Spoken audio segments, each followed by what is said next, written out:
Welcome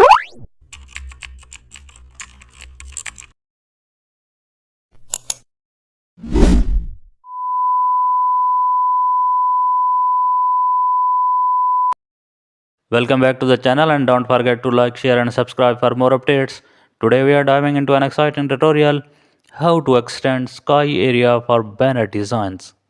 Select by increasing the canvas size upward. Select the clone stamp tool with a soft brush. Sample clean sky near the top. Paint upward to fill the extended canvas.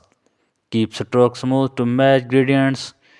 Change sample to avoid visible repeats. Blend clouds edges naturally and also lower opacity for gradient transitions.